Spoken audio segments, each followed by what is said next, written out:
Hello, this is NSS Hedgehog, and this is my co-host for today, Shadow the Hedgehog. My name is Shadow. I'm the world's ultimate life form. Today we'll be looking at episode 4 of Ultimate Spider-Man, Venom. Was that really necessary? Well, given the fact that Venom doesn't do that in the episode, I would have to say yes. The fourth episode starts off with Spidey delivering this message. Before you ask? Yes, I'm riding the spider cycle in a subway tunnel. No, I'm not allowed to do this, and neither are you. Yes, because the first thing a child is going to do with a motorcycle is drive it in a subway. Next, it is shown Spidey is being chased by a robot. When it eventually forces him off the spider cycle, this joke is made. If I were the paranoid type, I'd say robots just hate me. Okay, the cape is not stupid. Sorry. You're not a dragon or a man. Don't be a crybot.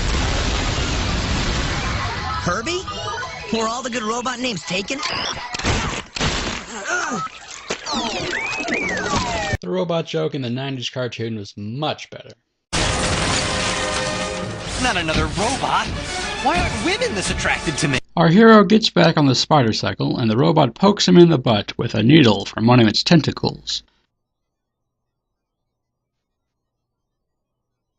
Nick Fury phones in, scolding Spidey for not having finished it off already, and convinces the webhead to use his untested electro whips. Once he gets the robot hit by a subway train, Spider-Man gloats briefly. He is then laughed at by the subway patrons because his naked hiney is exposed where the robot stabbed him. As the wall crawler slings off to school, a mini robot crawls out of the earlier Robo's remains with a vial of Spidey's blood. Peter gets locked out of school, but Harry sneaks him in through a window. Pete explains how Harry frequently helps out like that, and then Harry reminds him that tonight his dad is out of town, allowing the two friends and MJ to have a movie night at his place. Unfortunately, the four alter egos that shouldn't be regular cast members show up and drag Peter away. Harry wants an explanation, causing this joke. Time for... Wheel of Excuses! Aunt May sick. Studying at MJ's. Rancid chili dog. Lame story. It's a club thing. A club I just joined. Today. Sandwich Club. Sandwich? Yeah, the club president's the Heavy from Team Fortress 2. Sandwich make me strong! Meanwhile, Otto Octavius obtains the blood sample and happily begins messing with Spidey's DNA, almost instantly creating a monstrous black sludge. Okay, I need to discuss this part. You see, in the mainstream comics and most other media, the Venom symbiote is an alien life form. However, in the Ultimate Marvel Universe, which this show is mostly based off of, the Venom symbiote is an experimental organism created by Peter's late father as a cure for cancer. While both versions are pure science fiction, they're both a lot more believable than Doc Ock magically pulling a symbiote out of Spider-Man's DNA within 2 seconds of him looking at it.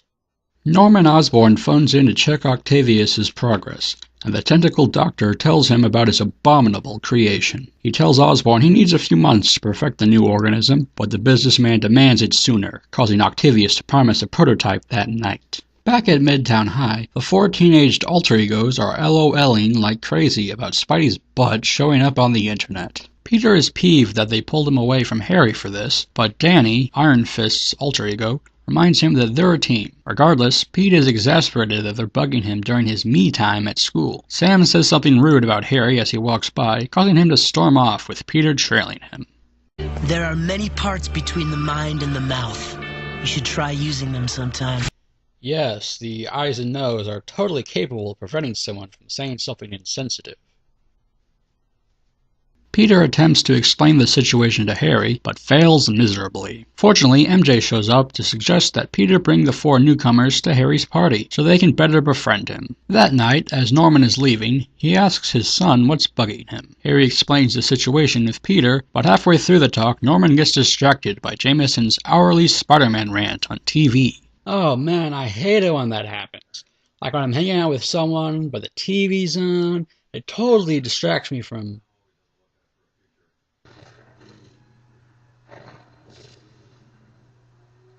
Shadow, why did you turn on the TV? Well, I wasn't contributing anything to your video, so I thought I'd find a better way to occupy my time.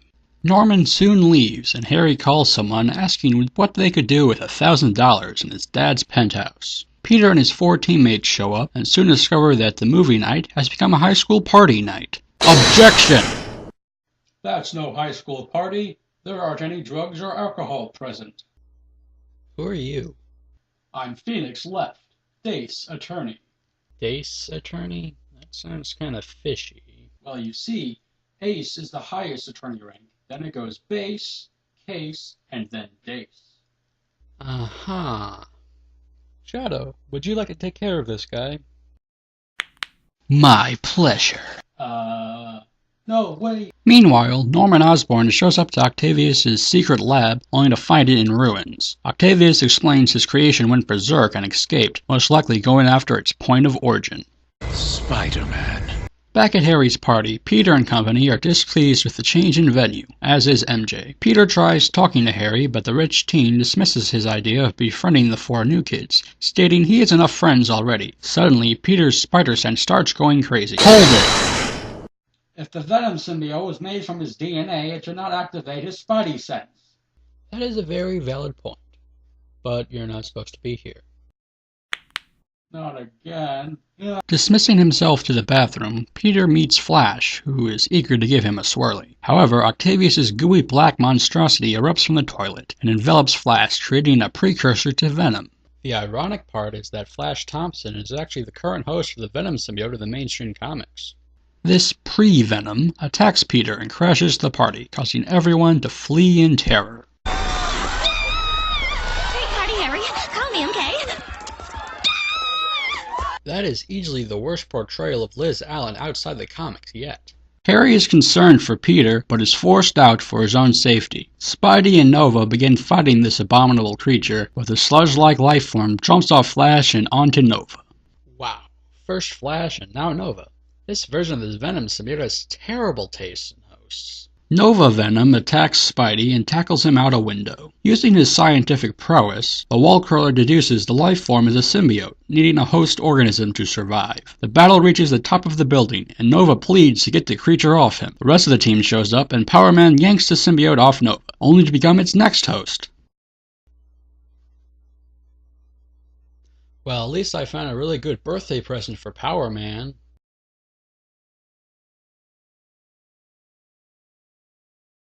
Power Venom easily tosses aside Iron Fist and White Tiger. An imaginary Nick Fury orders Spider-Man to use his electro-webs, and while the attack does some damage, the creature soon recovers. Back on his feet, Iron Fist declares he's fed up with the symbiote's rampage. With a chi-powered punch, the Kunlun Master forces the symbiote off his pal. The Black Goon next goes after Iron Fist himself. Despite some artful dodging, the symbiote catches him, and as it takes him over, Fist reveals the creature wants Spider-Man.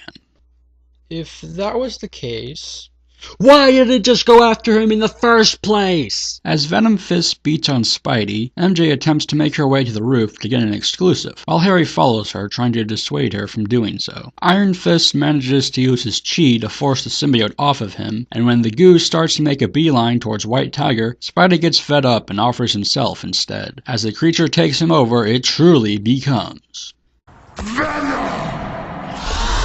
White Tiger, Iron Fist, and Nova fight the monster and fail while MJ and Harry watch. Venom soon notices Harry and decides to go after him. This manages to get Spidey alert enough to start rebelling against the symbiote. In the ensuing fight, Spidey eventually manages to use his electrowebs to destroy the monstrosity. Norman Osborn soon shows up to check on the symbiote and his son, and manages to hide his being upset at the former's destruction. The businessman later orders Octavius to create another Venom symbiote, one that cannot be destroyed as easily. Back at the penthouse, Harry and Peter apologize to each other and renew their friendship. Harry even agrees to befriend the 4 alter egos. However, he also finds the remains of the symbiote and preserves it in a bottle.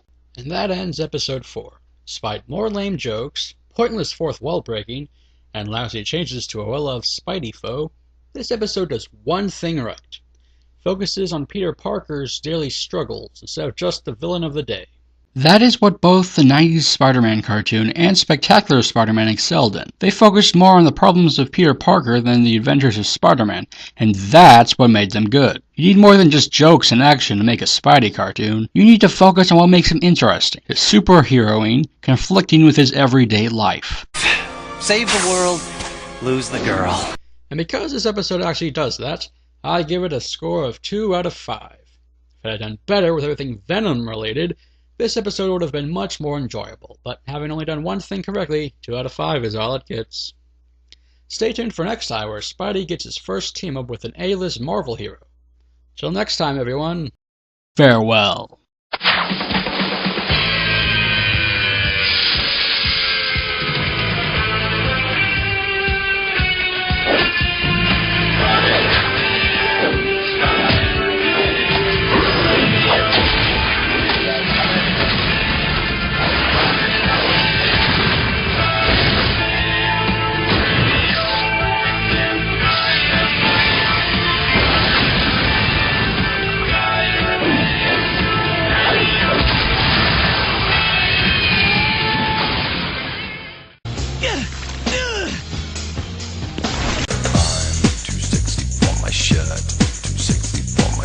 So sexy, it hurts.